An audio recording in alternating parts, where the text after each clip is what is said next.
மரணம். இந்த வார்த்தை கேட்டவுடனே நமக்கு பயம் வருகிறது.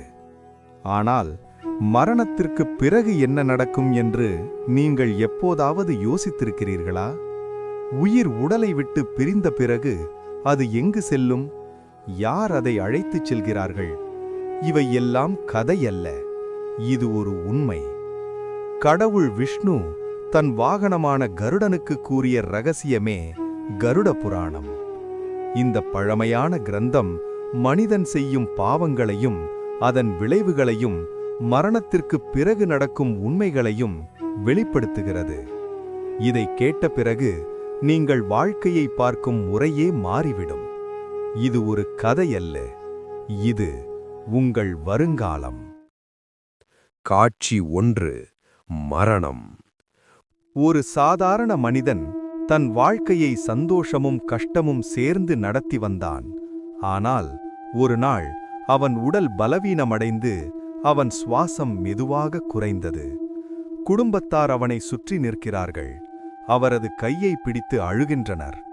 ஆனால் அவனால் கேட்க முடியவில்லை, அவனால் பேசவும் முடியவில்லை. அந்த ஒரு நொடியில் அவன் தனது கடைசி மூச்சை விடுகிறான். அதுதான் முடிவு என்று நினைக்கிறீர்களா? இல்லை, அதுவே ஆரம்பம். அவன் உடல் அங்கேயே படுத்திருக்கிறது. ஆனால் அவன் ஆன்மா மேலே எழுகிறது. அவன் தனது உடலை பார்க்கிறான். ஆனால் அவனுக்கு புரியவில்லை. நான் இறந்து விட்டேனா? அந்த சந்தேகம் எழும் தருணத்தில் காட்சி 2. யமதூதர்கள். இருண்ட இருளிலிருந்து 2 பயங்கரமான உருவங்கள் தோன்றுகின்றன. அவர்கள் மனிதர்கள் அல்ல, தெய்வங்களும் அல்ல. அவர்கள்தான் யமதூதர்கள். பயங்கரமான முகம், கால்கள் தரையைத் தொடாமல், கண்களில் தீ போல எரியும் கோபம். அவர்கள் அவன் ஆன்மாவை பிடிக்கிறார்கள். அவன் கத்துகிறான், என்னை விடுங்கள், எனக்கு குடும்பம் இருக்கிறது. ஆனால் யாரும் கேட்க மாட்டார்கள். அவன் குரல் இந்த உலகத்தில் கேட்கப்படாது. காட்சி 4. யவலோகப் பயணம். அதன் பின்னர் தொடங்குகிறது ஒரு பயங்கரமான பயணம். இது சாதாரண பாதையல்ல, இது பாவம் செய்த ஆன்மாவின் நடைப்பயணம். மண் தீ போல சுடுகிறது, கற்கள் குத்துகின்றன, காற்று நெருப்பு போல எரிகிறது. அவன் முன் ஒரு ஆறு தெரிகிறது. ஆனால் அதில் ஓடுவது தண்ணீர் அல்ல, இரத்தம். அதுதான் வைதரணி. அவன் நடக்க வேண்டும், வேதனை அனுபவிக்க வேண்டும், தப்பிக்க வழியே இல்லை. காட்சி 5.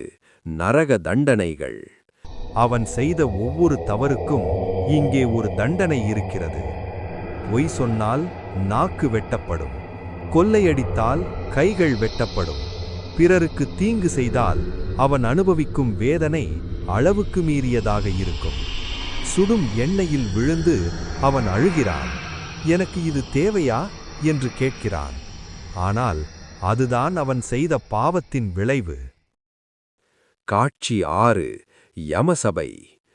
முடிவில் அவன் ஒரு பெரிய சபைக்கு அழைத்துச் செல்லப்படுகிறான். அங்கே அமர்ந்திருக்கிறார் யமதர்மராஜா. அவரின் அருகில் ஒரு பெரிய புத்தகம். அதை வாசித்துக் கொண்டிருக்கிறார் சித்ரகுப்தன். இந்த ஆன்மா இந்த உலகத்தில் என்ன செய்தது? ஒவ்வொரு செயலையும் அவர் பதிவு செய்திருக்கிறார். நல்லதும் கெட்டதும் யாருக்கும் தப்பாது. தண்டனை முடிந்த பிறகு ஒரு தீர்ப்பு வழங்கப்படுகிறது. காட்சி 7. மறுபிறவி. இந்த ஆன்மா மீண்டும் பிறக்க வேண்டும். ஒரு புதிய உடல், ஒரு புதிய வாழ்க்கை.